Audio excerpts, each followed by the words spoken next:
नमस्कार, राम राम. शेतकरी मित्रांनो, आज मी शिवश्री योगेश्वर आंबाड, IMC आयुर्वेदातला एक जनजागृता सेवक म्हणून कार्यरत असताना आज आहे मी बीड जिल्ह्यातल्या केज तालुक्यातील आनंदगाव या गावामध्ये. आणि या ठिकाणचे आमचे मार्गदर्शक आणि ज्यांनी शेतीला अतिशय एक आगळ्या वेगळ्या पद्धतीचं स्वरूप या गावामध्ये आणलेलं आहे. मी शेतीला आगळं वेगळं स्वरूप याच्यासाठी म्हणतो की आपण पारंपरिक जी रासायनिक शेती करत होतो, रासायनिक खतांचा औषधांचा वापर करून जी शेती करत होतो, त्याला खऱ्या अर्थानं पर्याय नाही.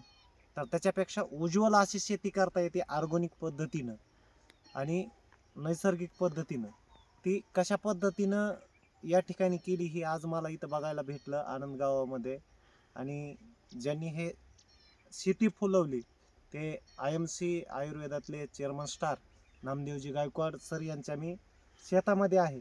आणि या ठिकाणी आल्याच्या नंतर राजमा घेवडा आपण जे काय म्हणतो त्या पिकाचा त्यांचा हा प्लॉट मी बघितला. तर ह्या पूर्ण पिकावर जर आपण बघितलं तर एक हरित ग्रोथ आहे, म्हणजे ज्याला हिरवळ म्हणतात. इथं शेजाऱ्याचे पण काही प्लॉट आहेत जे रासायनिक पद्धतीने आहेत, पण हे पूर्ण याची जी मशागत आहे ह्या प्लॉटची ही आयुर्वेदाच्या ऑर्गॅनिक पद्धतीने केलेली आहे. इथले खतं असतील किंवा औषधं असतील, म्हणजे बीज प्रक्रियेपासून ते पुढच्या सगळ्या जे काही संगोपनाचा भाग असेल. तर हे जे काय राजम्याचं पीक आहे, तर ह्याच्यात विशेषतः अशी दिसायला लागली की राजम्याच्या एकतर लागण जास्त आहे शेंगाची, दुसरी बाब त्याच्यामधले जे सोले आहेत ज्याला आपण दाणे म्हणतो, तर त्या दाण्यांची काय जाडी ना ती इतर रासायनिकची जी जाडी असते त्याच्यापेक्षा मला थोडी चापचून बघितल्याच्या नंतर वेगळी दिसली. आणि मिनिमम रासायनिक शेती करत असताना जो काय माझा अनुभव आहे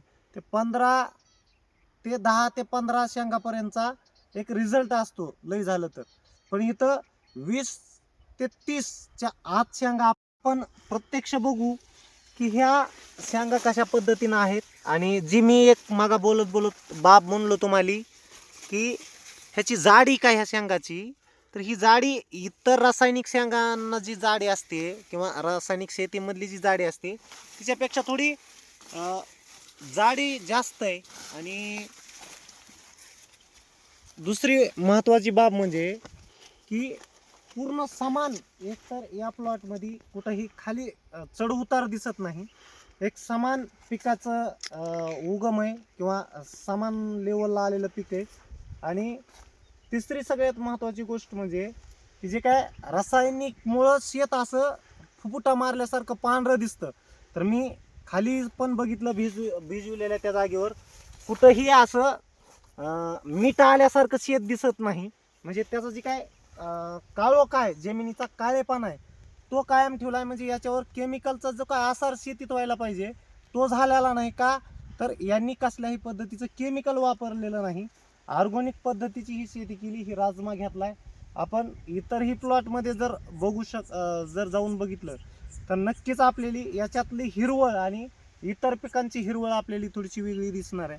म्हणून आपल्या सर्व शेतकरी बांधवांना माझी विनंती असणार आहे की जे तुकोबारायांनी कार्य केलं तेच कार्य आपण करायचं आहे. अनुभव आले अंगात या जगात येत असे, म्हणून आमचे चेअरमन स्टार नामदेवजी गायकवाड यांच्या शेतामध्ये आल्याच्या नंतर एक म्हणजे त्यांचं पीक बघून जे आपण आधी करायचं आणि मग जगाला सांगायचं याची अनुभूती या ठिकाणी आली. त्यांनी पूर्ण या वर्षी या 1-2 वर्षामध्ये ऑर्गॅनिक पद्धतीचं हे शेती करायला चालू केली आणि त्याचा एकदम रासायनिक शेतीपेक्षा सर्वोत्तम असा रिझल्ट या ठिकाणी दिसायला. आणि जी काही कीड नियंत्रण ज्याला आपण म्हणतो की आपण आपली सहज मानसिकता झाली आहे की ऑर्गॅनिकनं कीड नियंत्रणात येत नाही, पण कुठल्याच पानाला असे ठिगळं येज किंवा कीड लागल्यासारखी अवस्था नाही किंवा पिवळसरपणा नाही किंवा इतर रोगांचा प्रभाव त्या पानांवर त्या पिकावर दिसत नाही. आणि म्हणून ऑर्गॅनिक सुद्धा एक तुमचं इतर जी काही पिकांवर पडणाऱ्या हे आहेत रोग आहेत किंवा जे काही कीटक आहेत त्यांचं पण रक्षा कवच होऊ शकतं, हे या ठिकाणी आपल्याला बघायला भेटणार आहे. नक्कीच आम्ही वापरलंय, आम्हाला रिझल्ट जबरदस्त आलाय. तुम्ही एकदा वापरा, खर्च कमी करा, उत्पन्न वाढवा. जय हिंद, जय महाराज, जय भारत. गुड आमची.